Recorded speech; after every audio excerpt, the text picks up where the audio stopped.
Bonjour, bienvenue dans cette nouvelle chaîne de maintenance PC. Aujourd'hui, dans cette nouvelle vidéo, nous allons voir comment partitionner un disque dur sur Windows. Alors, partitionner un disque dur, c'est le diviser virtuellement en plusieurs parties.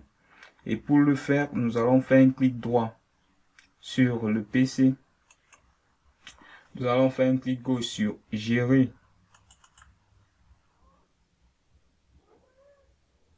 Nous allons faire un clic gauche sur le stockage. Nous allons faire un clic gauche sur la gestion des disques. Voilà nos différents disques. Et à ce niveau, nous allons choisir le disque dont nous voulions partitionner. Nous allons prendre à l'exemple le disque F. Nous allons faire un clic droit là-dessus. Nous allons faire un clic gauche sur réduire le volume. Donc ici, nous allons entrer la quantité d'espace à réduire. Nous allons prendre à l'exemple 20 Go, donc 20 000 mégas. Nous allons cliquer sur suivant, sur réduire. Voilà, va apparaître cette nouvelle partition, mais à ce niveau, cette partition est non allouée. Donc, nous allons faire un clic droit là-dessus. Nous allons cliquer sur le nouveau volume simple, un clic gauche bien sûr.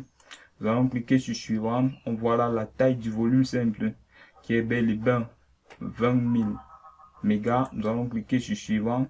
Et ici, nous allons attribuer une lettre à notre nouvelle partition. Nous allons l'appeler FM. Nous allons cliquer sur suivant. On voit là le système du fichier NTFS. Nous allons cliquer sur suivant, puis sur terminer. Voilà, ça va changer de couleur. On voit là notre nouvelle partition qui a été bien et belle créée. Et tout dépendra de nous, nous pouvons installer n'importe quel système d'exploitation. Donc tout dépendra de nous. Et si à jamais nous ne voulions plus de cette partition, alors nous allons devoir la supprimer. Et pour le faire, nous allons faire un clic droit là-dessus. Nous allons cliquer sur supprimer le volume. Donc, et la suppression de ce volume effacera toutes les données qu'il contient. Nous allons encore faire un clic droit là-dessus.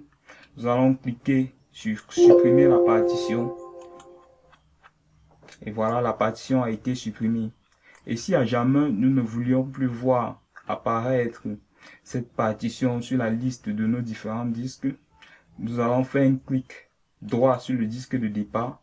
Nous allons cliquer sur étendre le volume. Nous allons cliquer sur suivant.